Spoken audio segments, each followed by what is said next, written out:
The Terrifying Haunting at Myrtles Plantation. Short story. Myrtles Plantation, nestled in the lush countryside of Louisiana, had always been a place of eerie charm.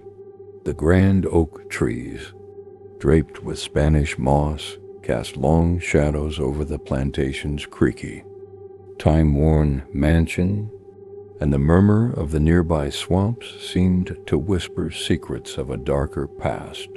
For years, locals had warned that the house was haunted, but it wasn't until I visited on a crisp October evening that I truly understood why.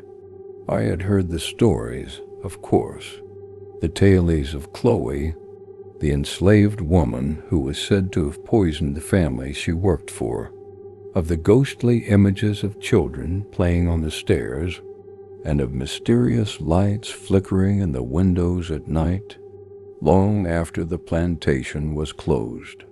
But I never believed in ghosts at least, not until that night. I arrived just before sunset, the sky painted in hues of deep purple and gold. The house loomed before me, its white columns towering like sentinels guarding the past. I was greeted by a tour guide, a young woman with wide eyes and a nervous smile. She seemed eager, but I noticed a slight tremor in her voice as she spoke about the history of the plantation. Many visitors leave with experiences, she said, glancing nervously toward the mansion. Some of them come back different. I thought nothing of it, attributing her unease to the folklore surrounding the place.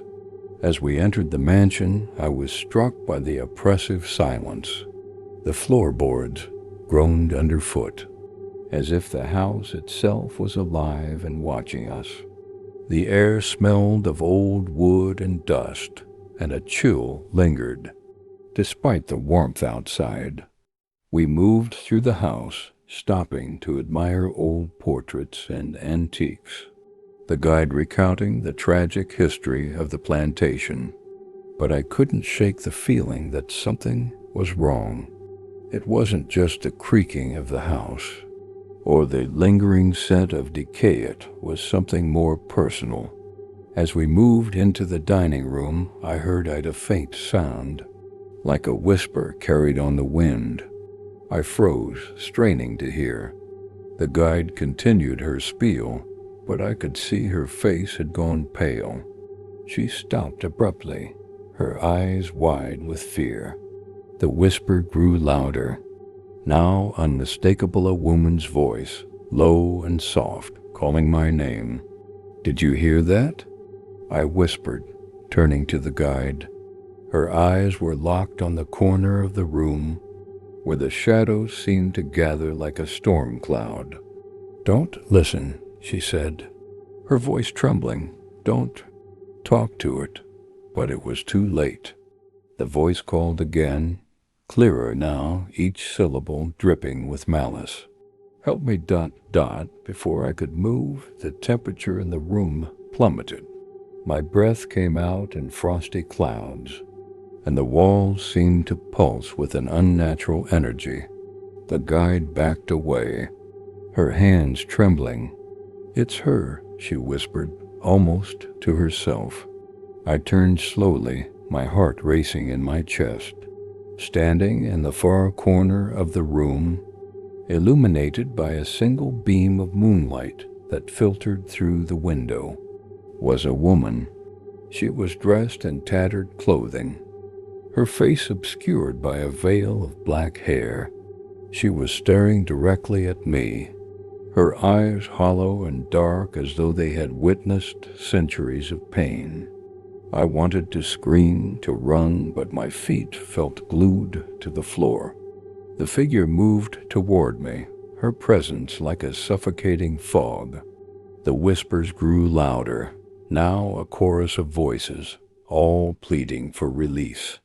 "She's here," the guide murmured, her voice barely audible. "Chloe. She never left. She haunts this house, forever seeking forgiveness for what she did. The air was thick with tension, and I felt a cold hand brush against my shoulder. I spun around, but there was no one there. The woman's slow was gone. The room was empty. The air still once more, but the feeling of dread lingered, like a weight pressing down on my chest. I staggered back, gasping for breath, and the guide quickly ushered me out of the room, her face as pale as a ghost's. We made our way to the front porch, where the sun had now dipped below the horizon, leaving the mansion shrouded in darkness. The guide wouldn't look at me. Her hands were shaking as she locked the door behind us. "It's not just Chloe," she said, her voice distant.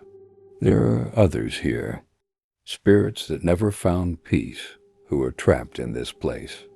It's not a house site, it's a graveyard. The dead walk here, and they don't like visitors." If you're fascinated by haunted places like Myrtle Plantation and love hearing about ghostly legends, make sure to let me know in the comments. I've got plenty more chilling stories too. Share from haunted locations all over the world. Don't forget to like, subscribe, and hit the notification bell so you never miss a spooky tale. Thanks for watching, and I'll see you in the next one if you dare.